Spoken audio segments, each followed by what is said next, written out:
É isso aí, alô você que está em casa, bom dia, boa tarde, boa noite. Titio de Clé voltou e agora eu tô barbudinho para continuar o nosso curso de Direito Penal. A aula de hoje vai ser sobre teoria do crime, né? Teoria geral do crime, parte 1. Eu dividi em duas partes e hoje nós vamos abordar a parte 1 da teoria geral do crime. É uma aula muito importante, tá? Eu diria que é uma das 3 aulas mais importantes do nosso curso. Então, eu vou pedir a sua especial atenção. Dedique-se bastante, porque essa aula tem relevância não apenas por ser cobrada em provas de concurso, mas também por servir de base para todo o restante do estudo do direito penal. Tá bom? Então, lembre-se disso. Essa aula é importante e eu estou pedindo a sua especial atenção. Vamos falar então sobre a teoria do crime parte 1, que está aqui. E para começar, nós temos basicamente, né, o nosso sumário. Vamos falar sobre conceitos do crime, classificação dos crimes, fato típico, teoria finalista e teoria clássica, erro de tipo, caminho do crime, crime impossível e crime putativo ou imaginário. Tá bom? Esse vai ser o roteiro que a gente vai seguir na aula. Não sei se vai durar 5, 6, 7 blocos. Vou gravar normal. Quantos blocos durar, eu não vou estar me preocupando com isso. O importante é eu abordar todos os detalhes. Sempre que possível, vamos fazer aquela pausa para resolver um ou outro exercício. O resto você resolve, né? Porque vai estar tudo comentado no nosso material em PDF. Belezinha, pessoal? Tamo junto? Então vem com o titio de Clé. Olha só. Começando aqui a nossa aula. Os livros, os autores, né, os renomados doutrinadores, eles abordam os conceitos do crime sobre 3 aspectos, tá? O primeiro é esse aqui que está em azul, ó. É o aspecto formal ou legal. De acordo com esse aspecto, o crime é toda a conduta descrita na lei como tal, pouco importando o seu conteúdo. Então, isso é importante. Ó. De acordo com o aspecto formal, tá? Espera aí, que eu não quero botar em vermelho, não. Eu quero botar isso em azul, para ficar igualzinho. Ó. Maravilha. Agora sim. De acordo com o aspecto formal, o crime é toda a conduta descrita na lei, como tal, pouco importando o seu conteúdo. Então aqui não se leva em conta a essência da infração penal nem a sua lesividade, tá? Se preocupa-se apenas com o aspecto formal, com a tipicidade, que já já nós vamos ver o que é. Se houve conduta, que é uma ação ou omissão contrária ao direito, tipificada em lei como ilegal, e que a lei atribui uma pena, considera-se que ocorreu o crime. Essas abordagens aqui iniciais é só para você entender, é só para contextualizar, não costuma cair em prova não. Sobre o conceito material ou substancial, que é esse aqui, ó, o crime, ele é uma conduta que viola o bem jurídico tutelado pela norma penal.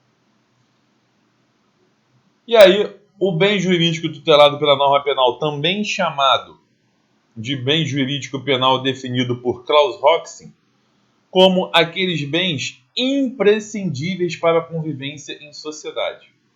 Portanto, materialmente falando, o crime é aquela conduta que viola de forma significativa o bem jurídico penal. Tá? Esse é o nosso conceito material. O mais importante deles é esse aqui, ó. É o conceito analítico. Tá? O conceito analítico, ele busca estabelecer os elementos estruturais do crime. Então, se ele busca estabelecer os elementos estruturais do crime, é ele que é utilizado para se estudar o crime, fracionando o crime em vários elementos, apesar, né, do crime ser uno, do crime ser indivisível. Ele é fracionado apenas para fins didáticos. E aí o nosso Código Penal adotou, embora não de forma expressa, a concepção finalista de Hans Helsel. Na área fiscal e tribunais de contas não costuma ser cobrado esses nomes, não. Nas áreas policiais ou então na área jurídica, aí sim, esses nomes costumam ser cobrados. Mas basicamente, como o aspecto analítico estabelece os elementos estruturais do crime, nós temos aqui duas teorias. A tripartida, que como o próprio nome diz, divide o crime em três partes, que são o fato típico, a antijuridicidade e a culpabilidade. Então, de acordo com a teoria tripartida, o crime é um fato típico, antijurídico e culpável. A teoria bipartida, que é fruto aí de adaptações de doutrinadores pátrios, ela estabelece que o crime é um fato típico e antijurídico. A culpabilidade, ela funciona como um mero pressuposto de aplicação da pena, tá? A culpabilidade funcionaria como um mero pressuposto de aplicação da pena. E existe também a teoria quadripartida, mas essa não é adotada em nosso ordenamento jurídico. Então, a teoria quadripartida, ela nem é estudada. Basta você saber que, de acordo com ela, o crime seria um fato típico, antijurídico, culpável e punível. Ou seja, existiria aqui o conceito da punibilidade. Beleza, gente? Tranquilo até aqui? Show de bola. E aí, nós vamos entender agora essas definições. O que é um fato típico? O que é antijuridicidade? Tudo isso vai ser abordado na aula de hoje. Vamos começar aqui com o fato típico. É um fato concreto que deve estar contido perfeitamente na descrição legal, ou seja, deve haver adequação da conduta ao tipo penal. É o comportamento humano, comissivo ou omissivo, que provoca um resultado previsto em lei como infração penal. Exemplo, se Joana mata Carlos voluntariamente, ela pratica o fato típico descrito no artigo 121 do Código Penal, que é o crime de homicídio, descrito como matar alguém. Então, preste atenção aqui comigo. Vem aqui comigo, Gente, o fato típico é quando a conduta praticada se amolda ao que está previsto em lei. É exatamente isso, tá? Continuando. Antijuridicidade ou ilicitude é o fato que contraria o ordenamento jurídico. Podem existir fatos, né, que sejam típicos, mas não antijurídicos. Vamos supor, por exemplo, no caso de Joana que matou Carlos, que ela se tenha utilizado da legítima defesa. Se Joana se utilizou da legítima defesa, há o fato típico, mas não há a ilicitude, já que a legítima defesa funciona como uma causa excludente de ilicitude. Ao longo da nossa aula, nós vamos entrar com mais detalhes nesse conceito da antijuridicidade. E a culpabilidade é um vínculo subjetivo que liga a ação ao resultado. É o juízo de reprovação de não aceitação da conduta do agente. O fato culpável prejudica a sociedade e, por isso, a reprovação social e a previsão legislativa de punição para determinadas condutas. Então, a culpabilidade está ligada ao juízo de reprovação. Olha que beleza. A culpabilidade está ligada ao juízo de reprovação. Tá bom? A punibilidade é a possibilidade de aplicar a pena, mas que é estudada em aula específica. Tá? Existem várias situações que excluem a punibilidade. As principais estão concentradas no artigo 107 do Código Penal e nós vamos ver isso em momento oportuno. Ou seja, fazendo um resumo aqui, o crime, no seu aspecto material, aspecto formal e seu aspecto analítico. Didaticamente, a gente leva em consideração o aspecto analítico, né? Onde tem a teoria quadripartida, que você já sabe que ela não é utilizada em nosso ordenamento jurídico. Tem a teoria tripartida e a teoria bipartida. De acordo com a teoria tripartida, nós temos aqui os nossos 3 elementos do crime: fato típico, ilicitude e culpabilidade. E de acordo com a teoria bipartida, nós temos 2 elementos, que são fato típico e ilicitude. A culpabilidade não é elemento do crime, funciona como um mero pressuposto para a aplicação da pena. Então, didaticamente, é comum a utilização da teoria tripartida para efeitos de estudo. E é isso que nós faremos. Nós vamos utilizar a teoria tripartida. Você pode estar perguntando, de Claire, se para a visão bipartida a culpabilidade não é um elemento do crime, então o que ela é? Eu já disse que para a visão bipartida, a culpabilidade ela funciona como um pressuposto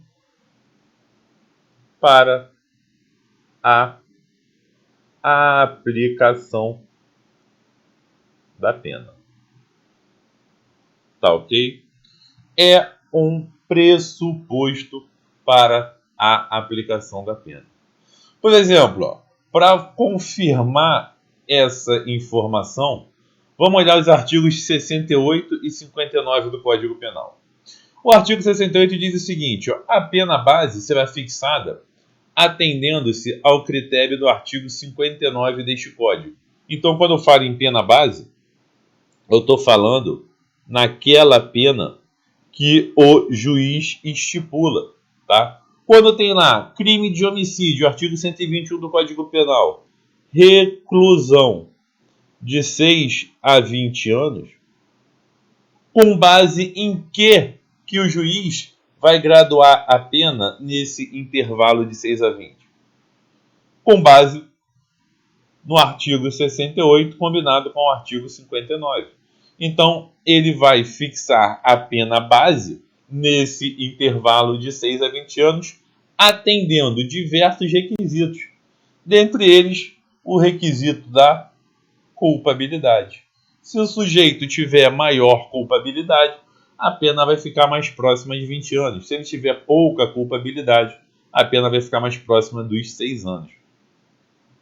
Além da culpabilidade, o magistrado deve levar em consideração os antecedentes, a conduta social, a personalidade do agente, um monte de coisa aqui na fixação da pena. Tá ok, gente? Tranquilo. Continuando, nós temos justamente a conclusão, né, que nós chegamos. Dessa forma, podemos afirmar que, na visão bipartida,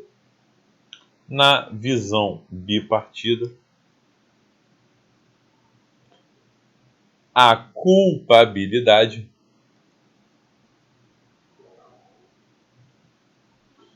é um mero requisito para a aplicação da pena ao réu pelo juiz. Quanto maior a culpabilidade, maior será a pena e vice-versa. Pessoal, eu disse já que os elementos do crime são separados apenas de forma didática, né? E eles estão aqui, estão exatamente aqui, culpabilidade, ilicitude lá, né? E fato típico lá no outro pontinho. É sobre eles que nós vamos estudar. Eles que representam a teoria do crime. Tá? O fato típico nós vamos estudar na aula de hoje e a ilicitude e a culpabilidade em outras aulas. Tá? O fato típico vai ser na aula de hoje.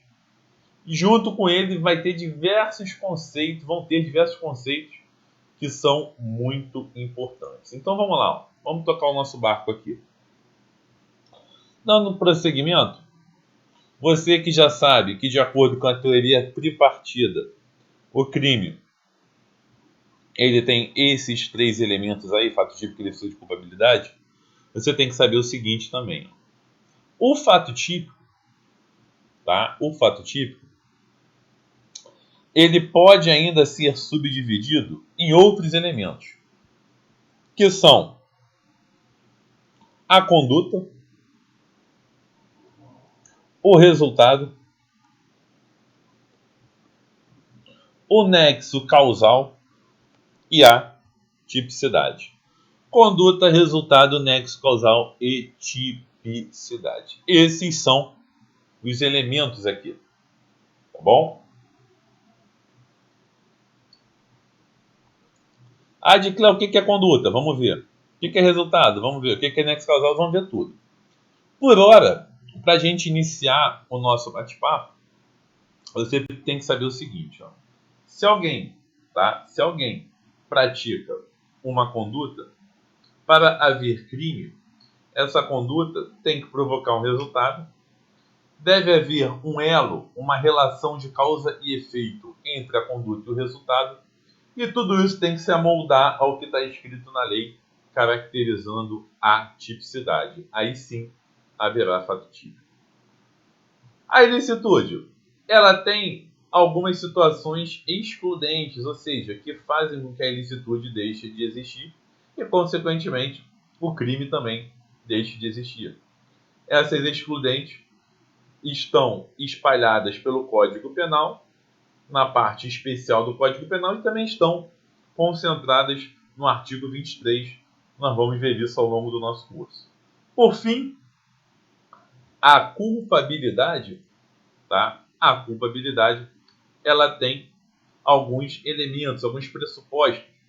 Para alguém ser considerado culpável, essa pessoa tem que ser imputável, tem que ter potencial consciência de que o fato que ela está praticando é ilícito e tem que ser exigida dessa pessoa uma conduta diferente da que ela teve. Ou seja, para alguém ser considerado culpável, essa pessoa tem que ser imputável, tem que ter uma potencial consciência sobre a ilicitude do fato e tem que haver exigibilidade de conduta diversa. Tá ok? Fique tranquilo que nós vamos voltar em todos esses pontos ao longo do nosso curso. Eu estou aqui apenas contextualizando, mostrando, dando a visão panorâmica do que nós vamos abordar na nossa aula. Tá? Antes de começar a tratar desses elementos, eu tenho aqui um pressuposto que nós devemos estudar, um pré-requisito que nós devemos estudar, que diz respeito à classificação dos crimes. Então vem comigo, ó. Dá uma olhadinha aqui. Para estudar os crimes, a doutrina elaborou uma classificação conforme serão expostos a seguir. Começando pelo crime comum. É aquele que pode ser praticado por qualquer pessoa. Ou seja, classificando o crime quanto ao sujeito ativo, o crime comum é aquele que pode ser praticado por qualquer pessoa. Já o crime próprio, não. É aquele que depende de uma qualidade específica do sujeito ativo. Por exemplo, que eu coloquei aqui, ó, o infanticídio. Né? O infanticídio está aqui. O infanticídio, só quem pode praticá-lo é a mãe durante ou logo após o parto, sob a influência do estado puerperal. Então, o infanticídio não pode ser praticado por qualquer pessoa. Eu, Dicléa, não sou mãe. Então, em tese, eu não posso praticar infanticídio. Tá bom? Outro, corrupção passiva. Só o funcionário público pode praticar corrupção passiva. Também se trata de um crime próprio. E o crime de mão própria é aquele cuja execução é intransferível, indelegável, devendo ser levado a efeito pelo próprio agente. O crime de mão própria não admite coautoria, admite até participação, mas não admite coautoria. O exemplo clássico de crime de mão própria é esse aqui. É o falso testemunho. Crime que está no artigo 342 do nosso Código Penal. Quando alguém faz uma afirmação falsa na condição de testemunha, essa pessoa só pode praticar o crime naquela situação. Saindo da situação de testemunha, o crime deixa de existir. E não admite coautoria. Mesmo que o advogado instrua a testemunha a mentir, a fazer uma afirmação falsa, o advogado não será coautor, ele será partícipe. Então, o crime de mão própria é aquele cuja execução é intransferível e que não admite coautoria, apesar de admitir participação. Próximo crime aqui, quanto à duração do momento consumativo. Esse é bem legal, pessoal. A gente tem o crime instantâneo, é aquele cujo resultado não se prolonga no tempo. É o que acontece com a lesão corporal. Ocorreu a lesão, consumou o crime, ponto. Tá? Tem o crime permanente, é aquele que o resultado se prolonga no tempo. O exemplo clássico aqui de crime permanente ocorre por meio do sequestro. Isso é importante.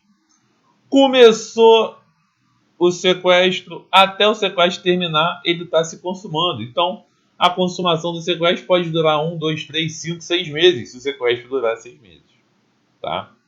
Crime instantâneo de efeitos permanentes é aquele em que o resultado decorrente da conduta praticada pelo agente é irreversível. Como no caso de homicídio. Os efeitos permanentes significam que eles são irreversíveis. Uma pessoa morta não voltará a ter vida, né? A pessoa morta, ela não voltará a ter vida. Olha que interessante.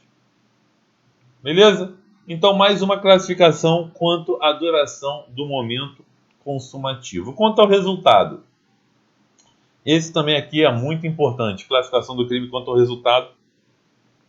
Bota até um asterístico aqui, ó, porque esse é importante. O crime quanto ao resultado pode ser classificado como material, formal e de mera conduta. Tá? O crime material, como está sublinhado aí, ou negritado, ele necessita de um resultado naturalístico para se consumar. É o que acontece com o homicídio. Não há homicídio sem morte. Ou seja, no crime material, a lei ela descreve uma conduta,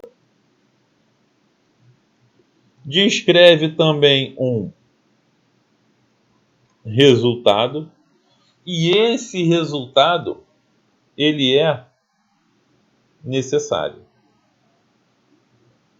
Descreve uma conduta, descreve um resultado, e esse resultado ele é necessário para que o crime se consuma.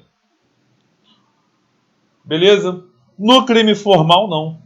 No crime formal, a lei ela também descreve uma conduta. É possível também que se atinja um resultado, só que esse resultado aqui, ele não é necessário. Esse resultado, ele é desnecessário. Essa é a diferença. Por exemplo, ó, a corrupção passiva que tem aqui exemplificada, prevista lá no artigo 317 do Código Penal, ela se consuma quando o sujeito, né, o funcionário público, solicita uma vantagem indevida. Então vai ter aqui, ó, solicitar a vantagem indevida. Ele pode chegar a receber ou não essa vantagem. O resultado, então, seria o recebimento dessa vantagem. Mas, como eu disse, o resultado ele é desnecessário. Então, se o funcionário público receber ou não a vantagem indevida no crime de corrupção passiva, o crime estará consumado, porque o resultado ele é desnecessário. Ou seja, se ele é desnecessário, ele é prescindível. Tá? Ele é prescindível. E o necessário, esse é imprescindível. Beleza, pessoal? Tranquilo? Maravilha. De Claire, você falou mais um, que é o crime de mera conduta? Exatamente, ele está aqui, ó. O crime de mera conduta é aquele em que não existe resultado naturalístico a ser alcançado. É o que ocorre na violação de domicílio que está prevista lá no artigo 150 do Código Penal. Para que a violação de domicílio se consume, basta entrar ou permanecer de forma clandestina ou astuciosa ou contra a vontade expressa ou tácita na casa alheia ou em suas dependências. Não tem que quebrar nada, não precisa subtrair objetos, sujar, nada. Basta praticar a mera conduta que o crime já estará consumado. Tranquilo, gente? Então, essas são as 3 primeiras formas de classificação aí dos crimes. A próxima classificação diz respeito ao crime quanto ao meio de execução. Então, quanto ao meio de execução, a pessoa pode fazer alguma coisa ou deixar de fazer alguma coisa. O crime vai ser mediante uma ação ou mediante uma omissão. O crime praticado mediante uma ação, mediante um fazer, ele é chamado de comissivo. Como ocorre no homicídio em que uma pessoa atira na outra. Nós temos ali uma ação, né, que é o ato de atirar. Agora, o omissivo, ele pode ser de 2 tipos. O omissivo que decorre de um não fazer, ou seja, decorre de uma omissão, como o próprio nome diz, ele pode ser de 2 tipos. A gente tem o omissivo próprio, também chamado aí de omissivo puro, que é aquele que não depende de um resultado. Por isso eu posso afirmar que o crime omissivo próprio, em regra, né, ele também é um crime formal, já que não depende de resultado. Como ocorre, com a omissão de socorro. Imagina que você veja um carro capotando na sua frente e você não para prestar socorro. Está consumado o crime de omissão de socorro. Mesmo que nada aconteça com a vítima do acidente de carro, mesmo que ela não se machuque, que ela não venha a falecer, que não aconteça nada com ela, o crime de omissão de socorro estará consumado, porque ele não depende de nenhum resultado. Por isso ele é um omissivo próprio. Basta a própria omissão. Por outro lado, o omissivo impróprio não. O omissivo impróprio, ele depende de um resultado. O omissivo impróprio depende de um resultado. Há a necessidade de ocorrer um resultado posterior. Nesse crime, o sujeito tinha o dever jurídico de evitar o fato por ser um agente garantidor. É o que ocorre, com o exemplo dado no livro do nosso renomado autor Greco, é o que ocorre com a mãe que tem o dever jurídico de amamentar o seu filho e deixa de fazê-lo, provocando a morte da criança. Nesse caso, vai haver uma omissão omissão, que vai provocar um resultado morte. Sem o resultado morte, não se consuma o crime. A declaração está dizendo então que o mesmo crime ele pode ser ou omissivo ou comissivo, porque você falou do homicídio aqui como sendo comissivo e falou novamente do homicídio como sendo omissivo impróprio. Exatamente isso, pessoal. Dependendo da forma como o crime é praticado, ele pode ser ora um, ora outro, tá? Tem que se analisar o caso concreto. E aí fica aqui um bizuzinho para você. Quem não assiste o vídeo não pega esse bizu, né? Olha o bizu. Omissivo próprio e impróprio. Um depende de resultado, o outro independe. Você, para fazer a correlação, tem que inverter o prefixo. Ou seja, o próprio independe de resultado. E o impróprio depende de resultado. Tem que inverter os prefixos. Se você decorar assim, com certeza você vai lembrar na hora da prova. Beleza? Pessoal, vou fazer um pit stop, tá? E aí, no próximo bloco, eu volto aqui para falar de outras classificações dos crimes. Belezinha? Um abraço.